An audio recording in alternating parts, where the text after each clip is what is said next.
Hi guys and welcome to the video. Today the review is coming from S.H.Figuarts and I'm going to be taking a look at the Super Saiyan Son Goku figure from Dragon Ball Z. So before I do dive into this review, I'm just going to say I picked this up on Amazon and it came from jsubculture.com, that's the seller on Amazon, and it was a Japanese import. First of all, I got it quicker than most things come from in this country, or if I'd have got it from America or something. It was absolutely amazing. It was like a week or something, maybe even less than a week. So I was really surprised about that, and it was free shipping and everything as well, so that was incredible. But they also included a couple of little extras, so I got a little note that they wrote that says, "Here it is," and then it has a little Japanese symbol there, which obviously I can't read. Have a nice fall. I hope you enjoy it, and then their website there that they say to go check out. So that's quite a nice little touch. And then they also included a little origami swan, which is quite nice. It just came packaged like that, flat. Open it up. Well, I believe it's a swan anyway, but yeah, quite nice that someone included that. It's not exactly what I paid the money for, but it's nice that it came with it. It's a nice little touch. So excellent service all around there, really. I mean, I still can't believe that it came so quick. But anyway, on with the review. As you can see, pretty nice box. It's quite small. I like small, compact boxes. I don't like them taking up a large amount of space. You can see I have some of the accessories in there, but Goku's not in there. We're going to take a look at those in a second. This is a reissue. Right now they're bringing out reissues of older ones, and then they're going to get on to doing some newer ones. So here you can see it's all Japanese, obviously it's an import. We have a few of the different poses that you can get out of him and the different accessories that he comes with, so that's nice. And then a picture of Goku on the side, and when you open it up, you can see it's quite nice. Inside the box you get a nice little instructions sheet which just shows you how to remove the front part of the hair, the faces and the hands. Just a little reflective backing, and then the main pack itself. So first accessory that this comes with are the semi-open hands. They have painted fingernails and you get a pair of those.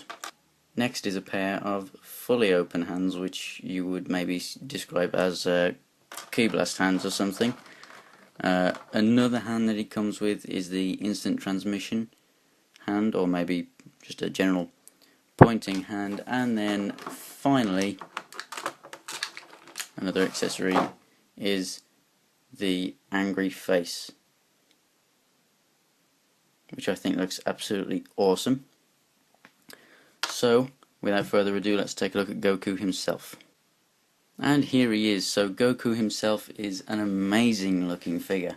As I said, this is a reissue, so the colour is, I personally think, more accurate to the show. A lot of people say it's more accurate to the comics, and that the original one, the darker orange, is more accurate to the show. But I think that, for me, when I think of the shade of orange that he wore, I think this is a bit better, just for me personally. And I do like this version a lot better than that original release, and that original release was actually a Comic-Con release. Very nice all around. He has decent shading on the orange and the blue, not too terribly much. A lot of the shading just comes from actual shadows because of the ripples in the clothing, but most of the shading is through the skin tone. I'm not sure if you're going to pick it up massively, but you can specifically see a lot around here and on the hand here. You are getting some aspects of a darker skin tone. Very nice blue boots with the red and the grey details there. Nicely sculpted underside to the boots. And then the hair, it's very nice. It's not just yellow, you got bits of white as it gets closer up to the top, bit of shading throughout, bit of darker bits. And then the face itself, as you can see, very nice skin tones on there, nice expression, very well painted eyes. Nice ears there. You got a lot of shading on the neck. I've seen that in a lot. And yeah, very nice detail and sculpt all around. And so for articulation of this guy, the head is on a very good joint here. If I just take it off, we have a tiny little peg which moves forward and back, and it also moves left and right, and then the neck moves left and right, as you can see, like that. It also moves up and down, so you get a lot of movement there. Basically you got two ball joints there. Now the ball joint for my head is very, very loose, so it comes off extremely easily. So I turn him that much, and then once the hair touches the back of the neck, if I turn him a little more, it comes off. However, a good thing about the head on mine is the fact that it's not like it on everyone's, so you know, it's just luck of the draw, I guess, with what you get with that.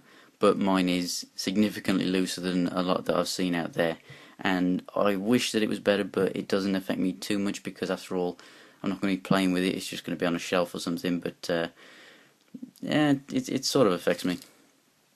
So with the waist here, it's sort of, as you can see, you can pull it up. That's because it's on a ball joint in there, and then this is on a rocker with the top part. If I just move the belt out of the way, you can see that sort of rocking on there, and that collapses in for when you want him like that, and then you can move him out for really good side to side, forward and back crunches, and then obviously turn left and right. And it's left and right, it's not ratcheted, it's just really tight, but it's better to be tight than loose. So with the shoulders here, full 360 degrees, you got in and out movement. Then you've got this part of the shirt, which is very nice, I must say. Moves independently. It's connected just to the back of the shoulder here, so that whatever pose you get him in, you can move this around and make it look a bit more cohesive. So you can just move that in and cover the joint up, so that's a really nice touch. So he has the bicep swivel, he has an elbow joint, the wrists can move in and out, and also rotate 360 degrees. Then at the hips, they also sort of come down a little bit. So when they're just up like that, it's nice and flush. You can move it a little bit, not massively much, whereas if you bring it down, you can then get really wide poses from this guy. As you can hear, that one's pretty tight too. It's not tight as in scared to move it because it's going to break, it's just tight as in it makes that noise. Nothing too bad about that. And the knees, they have double jointed knees, and you got this big cutout in the back, enabling for the leg to get really far back there. And then with the boots, you've got a bit of toe articulation up and down, and then left and right movement here. It's on a ball joint, so you get a bit of up and down too. So overall, articulation for this guy is very nice. So what I'm going to do now is, instead of just showing you the accessories on him, I'm just going to put him into a few different poses that really define him as a character by using those accessories. So first of all, accessory wise, what you want to do to change the face is remove the front piece of the hair, like so, and then you can just pull the face off, revealing this pretty ugly version of Goku. And if you want to, you can just remove the head so that it's a little easier. Then you take the new face, and they have a couple of pegs here and here that go in here and here. Push those in, and we have the angry Goku. So I'm going to put this on the top here, and there we go.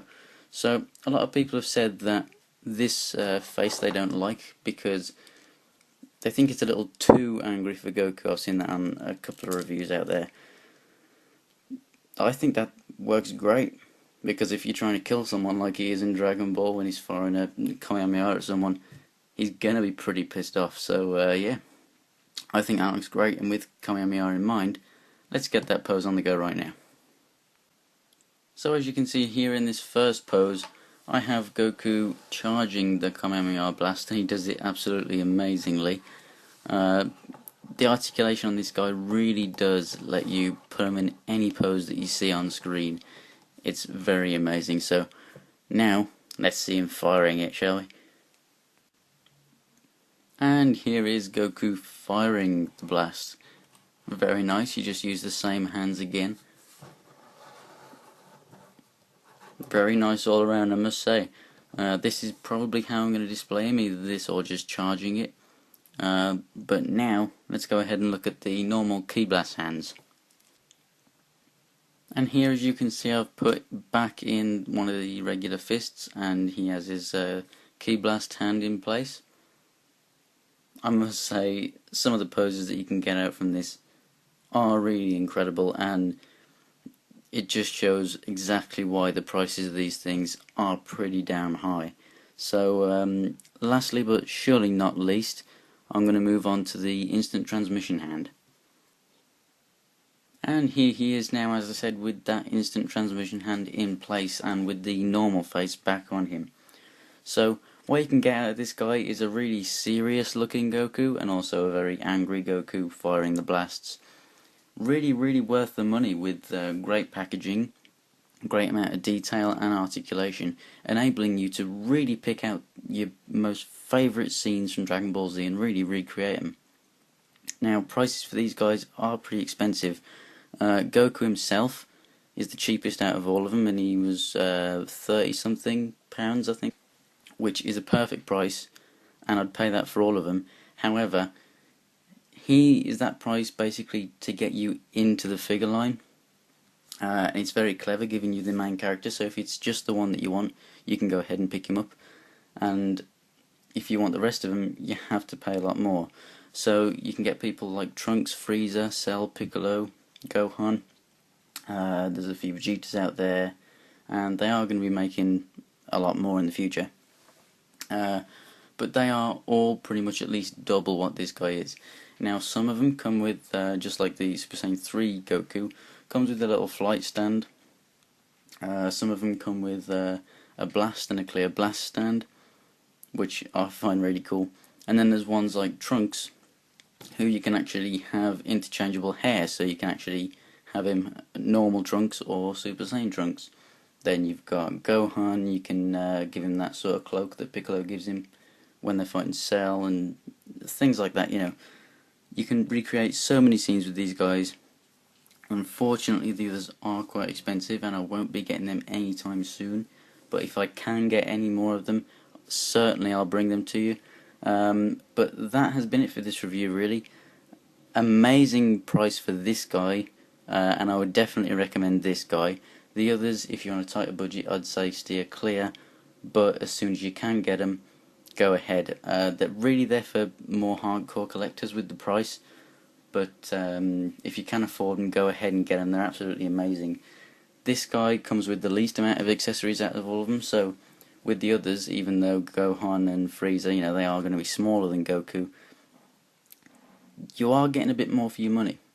But remember, they're roughly 6 inches, so this guy's roughly 6 inches with his hair about here somewhere. So Goku is actually a smaller guy in the cartoons anyway, so you get people like Cell, they are quite tall. So thanks for watching, and please remember to give me a like or a comment if you do like this video, and subscribe if you want to see more. I'm not sure how soon I can get the others. I am going to try and get them, like I said, but I really don't know when. I got more Transformers stuff coming, Marvel, DC, so stay tuned, subscribe, and I'll see you next time.